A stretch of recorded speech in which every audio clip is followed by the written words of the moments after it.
بسم اللہ الرحمن الرحیم۔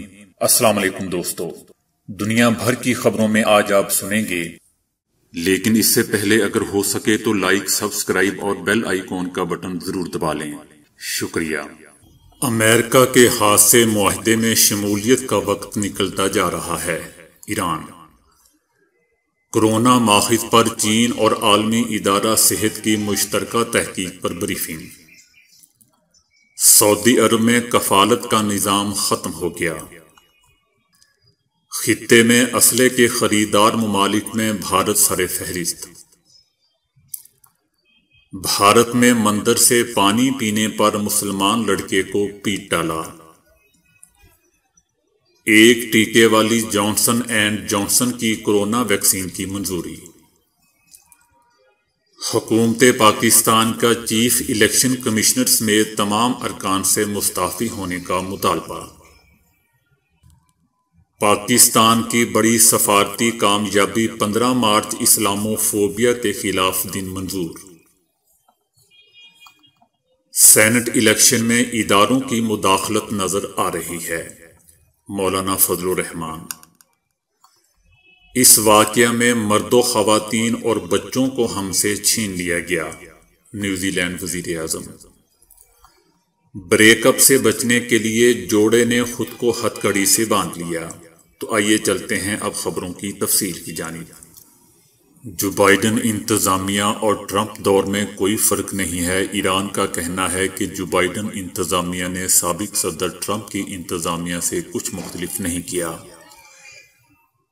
اس سال جون میں ایران کے صدارتی انتخابات سے قبل امریکہ کے پاس معاہدے سے متعلق ڈیل کرنے کا وقت ہے اور اس حوالے سے امریکہ کو جلدی کرنا پڑے گی، ورنہ دوبارہ معاہدے میں شامل ہونے کے لیے اگلے سال تک کا انتظار کرنا پڑے گا۔ جو بائیڈن انتظامیہ نے ابھی تک ٹرمپ دور کے فیصلوں سے کچھ ہٹ کر نہیں کیا۔ معاہدے میں واپسی سے متعلق ہمارا صرف ایک ہی مطالبہ ہے کہ امریکہ بات چیت سے قبل معاہدے کی پاسداری کرتے ہوئے ٹرمپ کی جانب سے ایران پر عائد پابندیوں کا خاتمہ کرے۔ جو بائیڈن نے امریکہ کا صدر منتخب ہونے سے پہلے ہی ایران کے ساتھ معاہدہ دوبارہ شروع کرنے کا دوستو اشارہ دے دیا تھا اور بعد میں واضح کر چکے تھے کہ ایران معاہدے کی شرائط پر عمل کرے تو امریکہ دوبارہ اس معاہدے میں شامل ہو جائے گا۔ تاہم ایران نے پہلے تمام پابندیاں ختم کرنے کی شرط عائد کر رکھی ہے۔ چینی وزارت خارجہ کی جانب سے کورونا کے ماخذ کا سراغ لگانے سے متعلق ایک خصوصی سفارتی بریفنگ کا اہتمام کیا گیا۔ اس بریفنگ کا مقصد چائنا اور عالمی ادارہ صحت کی مشترکہ تحقیقات سے آگاہ کرنا تھا۔ بریفنگ میں یورپی یونین اور یورپی ممالک سے تعلق رکھنے والے 29 سفیروں اور 40 سے زائد سفارتی اہلکاروں نے شرکت کی۔ فریقین کی مشترکہ کوشش سے اس تحقیق کے جو رزلٹ سامنے آئے ان کا خلاصہ کچھ یوں ہے کہ چمگادڑ میں پائے جانے والے کورونا کے جین کی ترتیب کورونا سے بہت ملتی جلتی ہے، لیکن اس سے یہ ثابت نہیں ہوتا کہ ان جانوروں میں پایا جانے والا کورونا براہ راست کورونا کی ایجاد ہے۔ سی فوڈ مارکیٹ وہ پہلی جگہ ہے جہاں اس کورونا کی شناخت ہوئی۔ ماہرین کے خیال میں اس بات کا قوی امکان ہے کہ کورونا کسی درمیانی واسطے کے ذریعے انسان میں منتقل ہوا ہو، اور یہ بھی ممکن ہے کہ کورونا براہ راست چین فوڈ کے ذریعے براہ راست منتقل ہوا ہو، تاہم تجربہ گاہ سے انفیکشن کی منتقلی ناممکن ہے۔ سعودی عرب میں ملازمت کا نیا قانون نافذ العمل ہو گیا ہے، جس کے بعد کفالت کا نظام ختم اور ملازمت اور کاروبار کے لیے آئے ہوئے لاکھوں غیر ملکی براہ راست مستفید ہوں گے۔ اس وقت کم و بیش 84,40,000 غیر ملکی کام کر رہے ہیں جو براہ راست نئے قانون سے مستفید ہوں گے۔ نئے قانون کے نفاذ کے بعد سعودی عرب میں کام کرنے والے غیر ملکیوں کو مختلف سہولتیں فراہم کی جائیں گی، جن میں ملازمت کی تبدیلی کا اختیار بھی شامل ہے۔ نئے قانون میں غیر ملکی کارکن کو ایک کمپنی سے دوسری کمپنی میں ملازمت کی اجازت کے لیے شرائط مقرر کی گئی ہیں۔ غیر ملکی کارکن پہلے آجر کے یہاں سے دوسرے آجر کے یہاں ملازمت کا مجاز ہے۔ بشرطے کہ نیا آجر ملازمت دینے کے لیے تیار ہو۔ نئے قانون کے تحت غیر ملکی کارکن موجودہ آجر کی منظوری کے بغیر ملازمت کا مصدقہ معاہدہ ختم ہونے پر دوسرے آجر کے پاس ملازمت کا حقدار ہے۔ کورونا وبا کے باعث ایک دہائی بعد اسلحے کی فروخت میں کوئی اضافہ نہیں ہوا ہے، جبکہ خطے میں بڑے خریدار ممالک میں بھارت کا نام سر فہرست ہے۔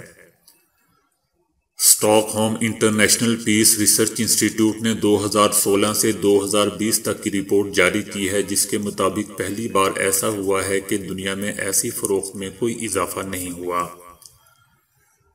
اس کی وجہ یہ رہی ہے کہ اگرچہ بیچنے والے 3 بڑے ممالک امریکہ، فرانس اور جرمنی کی فروخت میں تو اضافہ ہوا، لیکن روس اور چائنا کی برآمد میں کمی ہوئی، جس کے باعث مجموعی فروخت میں کمی پیشی نہیں ہوئی، اور ایسا 10 سال بعد ہوا ہے۔ تاہم یہ کہنا مشکل ہے کہ یہ سلسلہ آئندہ بھی برقرار رہے گا یا نہیں۔ ایشیا اور اوشیانیا وہ خطے ہیں جو دنیا کے سب سے زیادہ 42% درآمد کرتے ہیں، جن میں بھارت سر فہرست ہے، جبکہ آسٹریلیا، چائنا، جنوبی کوریا اور پاکستان بھی بڑے خریدار ممالک میں شامل ہیں۔ کورونا کی وجہ سے عالمی معیشت کو نقصان پہنچا ہے، اور متعدد ممالک آئندہ سالوں میں اس کی خریداری پر نظر ثانی کر سکتے ہیں۔ لیکن کورونا وبا کے عروج کے دوران بھی متعدد ممالک نے اس کے بڑے بڑے سودے کیے ہیں، جن میں متحدہ عرب امارات شامل ہے، جس نے امریکہ سے خریداری کا $23 ارب کا معاہدہ کیا۔ اسی طرح سعودی عرب بھی پیچھے نہیں رہا، جس کی درآمدات میں 61%، جبکہ قطر کی درآمدات میں 361% اضافہ ہوا۔ دنیا میں اسلحے کی تجارت میں چائنا کا حصہ 5.2% ہے، جبکہ پاکستان، بنگلہ دیش اور الجزائر چائنا کے بڑے خریدار ممالک ہیں۔ ان کے بیٹے کا جرم یہ تھا کہ وہ مسلمان تھا اور اس سے پیاس لگنے پر ایک مندر سے پانی پی لیا تھا۔ پانی پینے پر 14 سالہ مسلمان لڑکے کو تشدد کا نشانہ بنا دیا گیا۔ بھارتی ریاست اتر پردیش کے شہر غازی آباد میں 14 سالہ آصف نامی مسلمان لڑکے کو اس لیے تشدد کا نشانہ بنایا کیونکہ اس نے ایک مندر سے پانی پی لیا تھا۔ پولیس نے واقعہ کا مقدمہ درج کر کے تشدد کرنے والے لڑکوں کو حراست میں لے لیا ہے۔ عالمی ادارہ صحت نے صرف ایک ٹیکے والی جانسن اینڈ جانسن کی کورونا ویکسین کی بھی ہنگامی استعمال کی منظوری دے دی ہے۔ اب تک جتنی بھی کورونا ویکسین زیر استعمال ہیں وہ ساری کی ساری 2 ٹیکوں پر مشتمل ہیں، جبکہ جانسن اینڈ جانسن کی کورونا ویکسین پہلی ویکسین ہے جو صرف ایک خوراک پر مشتمل ہے، یعنی اس کا ایک ہی ٹیکہ مہلک کورونا سے بچاؤ کے لیے کافی ہوگا۔ جانسن اینڈ جانسن کی کورونا ویکسین کو فائزر کی ویکسین پر اس لحاظ سے بھی امتیاز حاصل ہے کہ اس ویکسین کو فریج کے عام درجہ حرارت میں 3 ماہ تک محفوظ رکھا جا سکتا ہے۔ اس طرح اس ویکسین کی دنیا بھر میں ترسیل آسان اور محفوظ رہے گی۔ حکومت پاکستان نے الیکشن کمیشن آف پاکستان سے مستعفی ہونے کا مطالبہ کر دیا ہے۔ سینٹ الیکشن جب سے ہو رہے ہیں ہر بار خرید و فروخت کی باتیں ہوتی ہیں۔ وزیر اعظم عمران خان نے پہلے دن سے اوپن بیلٹنگ کا مطالبہ اور کوشش کی ہے۔ نواز شریف نے اپنی حکومت میں اوپن بیلٹ لانے کی بات کی تو سیاسی اختلافات کے باوجود عمران خان نے حمایت کی۔ دوستو، عمران خان چاہتے ہیں کہ سیاست سے پیسے کا کردار ختم کر کے شفافیت لائی جائے۔ حکومت سپریم کورٹ تک گئی۔ سپریم کورٹ نے کہا کہ آئینی ترمیم ضروری، لیکن الیکشن کمیشن کو اپنی ذمہ داری ادا کرنی چاہیے۔ سب نے دیکھا کہ کیسے ووٹ خریدنے کی کوشش کی گئی۔ آج صورتحال یہ ہے کہ ہر سیاسی جماعت سینٹ الیکشن سے مطمئن نہیں ہے۔ یہ ساری چیزیں عمران خان کے اس موقف کی تائید کرتی ہیں جو انہوں نے اپنایا ہوا ہے۔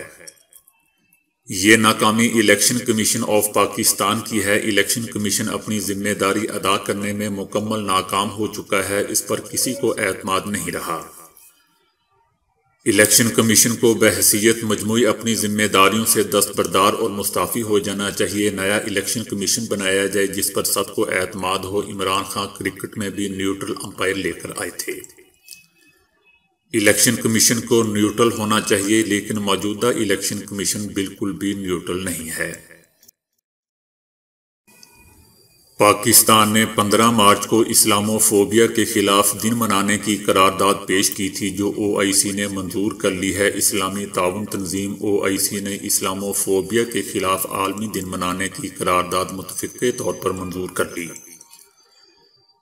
اسلامو فوبیا کے بڑھتے ہوئے رجحانات روکنے کے لیے وزیر اعظم عمران خان نے آواز اٹھائی تھی۔ OIC کی جانب سے 15 مارچ کی حمایت مسلمانوں کی ترجمانی ہے۔ یہ دن منانے سے غلط فہمیوں کے ازالے میں مدد ملے گی۔ دوسری جانب اسلامی ممالک کی تعاون تنظیم OIC نے اسلامو فوبیا کے بڑھتے ہوئے رجحانات کے خلاف خصوصی مہم چلانے پر بھی تیار ہو گیا ہے۔ اس حوالے سے تنظیم کی جانب سے کرائسٹ چرچ واقعہ کا سال مکمل ہونے پر شہداء کو خراج تحسین بھی پیش کیا گیا۔ مولانا فضل الرحمان کا کہنا ہے کہ سینٹ الیکشن میں اداروں کی مداخلت نظر آ رہی ہے۔ مریم نواز کو دھمکیاں دی جا رہی ہیں اور ان کی ضمانت منسوخ کرانے کے لیے نیب نے ہائی کورٹ سے رجوع کر لیا ہے۔ کیا نیب اداروں کا ترجمان ہے؟ نیب دیگر اداروں کا ترجمان بن کر ہمارے موقف کی تصدیق کر رہا ہے۔ اب عدالتیں آخری امید بن چکی ہیں۔ مولانا فضل الرحمان کا کہنا تھا کہ سینٹ الیکشن میں اداروں کی مداخلت نظر آ رہی ہے۔ ان کا کہنا تھا کہ چیئرمین سینٹ کا الیکشن فراڈ تھا۔ ہمارے جائز ووٹوں کو کیوں مسترد کیا گیا اور ووٹ مسترد ہونے کا ملبہ بھی عدالتوں پر ڈال دیا گیا ہے۔ 2 ارب روپے کے ڈیفالٹر کو الیکشن میں حصہ لینے کی اجازت کیوں دی گئی؟ وفاداریاں کیوں تبدیل ہو رہی ہیں؟ اس کے پیچھے دباؤ ہوگا، لالچ یا دھمکیاں ہوں گی۔ ڈپٹی چیئرمین کے الیکشن کے دوران سارے ادارے اندھے ہو چکے تھے۔ ان کا مزید کہنا تھا کہ پارلیمنٹ سے استعفیٰ نہیں دیتے تو لانگ مارچ کی زیادہ افادیت نہیں ہوگی۔ ان کا کہنا تھا کہ لانگ مارچ ایک دن کا نہیں ہوگا بلکہ لانگ مارچ لانگ ہوگا۔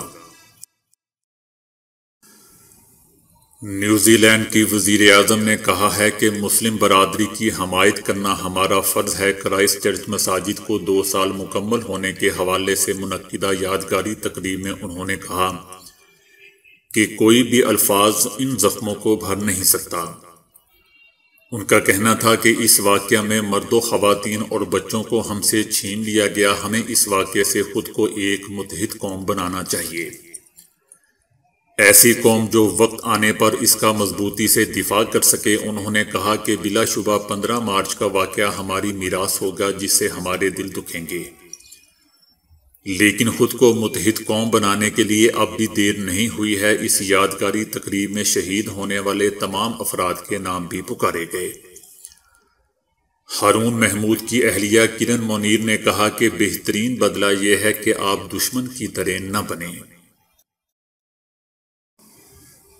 دونوں کے جھگڑے معمول کی بات ہے، یہاں تک کہ صرف ایک ہفتے میں 9 بار دونوں ایک دوسرے کو بریک اپ کی دھمکیاں دیتے ہیں۔